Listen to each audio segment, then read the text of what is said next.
Nvidia has built an impenetrable empire on AI, and it looks like things are gonna stay that way for a long time. But how did Nvidia, best known as the company that makes gamers bark like hungry animals, build this huge lead in the AI industry in the first place? In this video, we'll be outlining how Nvidia grew and eventually branched out to artificial intelligence. Stick around until the end of the video to find out if Nvidia is the herald of the next generation or our next Prometheus. Before we talk about the glory of Nvidia, we first have to go down to the root of its success. Their founder and owner, Jensen Huang, named as one of Time magazine's most influential people, best known for his leather jackets, he came from regular beginnings.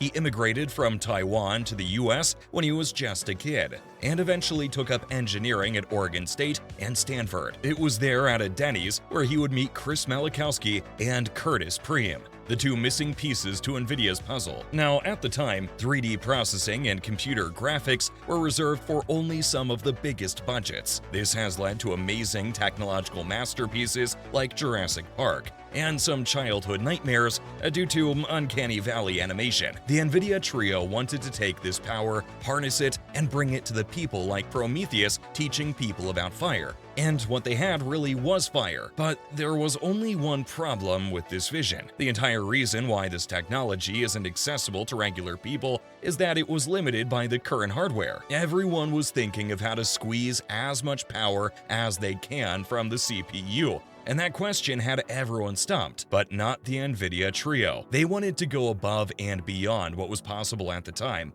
and they were hellbent on doing just that. But wait, another question that struck the Nvidia trio was, who needed this technology anyway? Sure, creating a walking 3D T-Rex was impressive, but why would anyone want to do it in their spare time? Well, the answer was simple, 2 words: video games. And so Nvidia was founded in Fremont, California in 1993. After years of trial and error, Nvidia finally designed its first chip in 1997, putting even more emphasis on the word design because in no way were 3 tech startup owners anywhere near capable of manufacturing their own chips at the scale that they wanted to. They eventually partnered with a company called Taiwan Semiconductor Manufacturing Company Limited for all their manufacturing needs, and soon this partnership would revolutionize the entire tech industry as we know it. In 1999, Nvidia would release the first ever graphics card, the Nvidia GeForce 156. And this was a piece of tech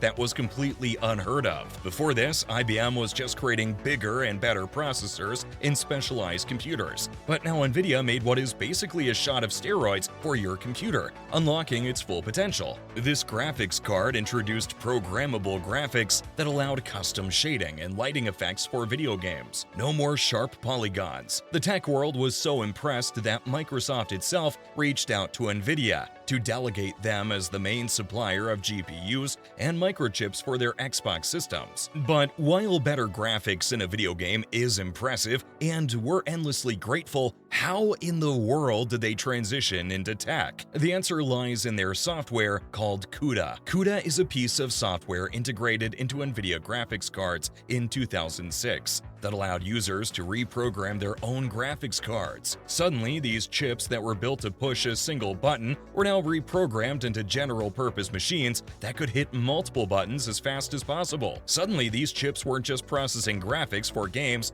they were processing real-time information that could be used in physics, chemistry, and yes, artificial intelligence. Everyone knows about artificial intelligence by now. Love it or hate it, depending on its application, it's the future and it runs in our everyday lives. From self-driving cars to algorithms that check whether you want to order pizza or not, they're here to stay. But all those miniature calculations are heavy for regular computers. Each prompt that you give an AI like ChatGPT goes through numerous lengthy checks and calculations that take a lot of processing power that Nvidia suddenly had at the palm of their hand. After the introduction of the CUDA and its possibilities, programmers were elated, but Nvidia wasn't convinced. Sure, it could turn out to be a pretty good processor for multiple calculations, but they weren't fully sold. That is, until a few years after these innovations. Because of these innovations, Nvidia GPUs were able to achieve human-like accuracy in recognition tasks. This innovation caught Nvidia's eye, and convinced Jensen Huang that this was the direction that Nvidia needed to go. And oh boy, was it a huge gamble. Nvidia estimates that this era of trying to corner the AI processing market cost them around $30 billion in over a decade. But eventually, they would have their time in the light. Nvidia accounts for more than 70% of the AI chip sales. And at this point, all eyes are on Nvidia. Any company seeing success in an industry is guaranteed to be met with some form of competition. Those who are on top need to put in the work if they want to stay on top. Although the gap between Nvidia and its competitors is huge, to say the least, give them an inch and they'll take a mile. Nvidia stays on top of the game by not only designing and helping manufacture some of its processors, it also innovates above it. Although Nvidia still holds a major stake in the gaming industry, it's also expanded its services in the AI industry. Nvidia now also offers customers access to specialized computers to bolster their already amazing lineup of AI-related tech. With that, Nvidia has basically become a one-stop shop for anything concerning AI. But of course, all of this innovation comes with a huge price tag, a price tag that Nvidia argues is necessary for AI industries, and a pain in the ass for people wanting to build a gaming PC. That's because Nvidia's GPUs practically cut the time and effort needed to train AI models, which is probably the biggest hurdle that most AI models have a hard time dealing with. Today, Nvidia leads the AI industry in terms of processing power, although many other companies like Google, Amazon, Meta, IBM, and even AMD tried to get into the processing market. There just really wasn't anyone doing it like Nvidia did. In fact, most of the companies mentioned started working on their processing unit with Nvidia GPUs as the baseline. No matter where you went when it came to innovating AI, you had to go through Nvidia. So now that Nvidia practically has an insurmountable lead in the industry, what's next for this tech giant? A lot of things have changed in the years that Nvidia has stayed on top. The pandemic caused this huge price boom for GPUs due to demand.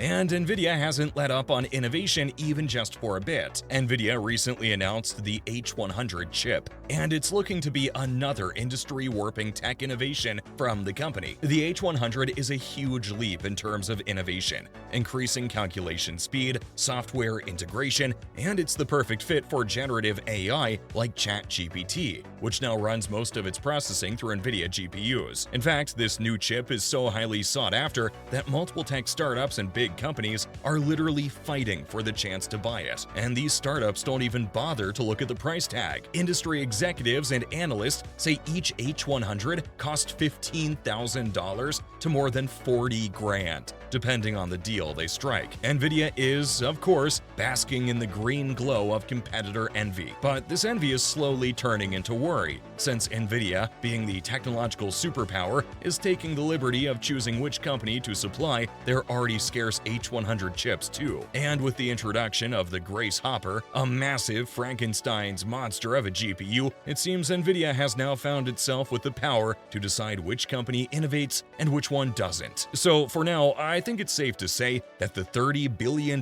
gamble on AI has definitely paid off.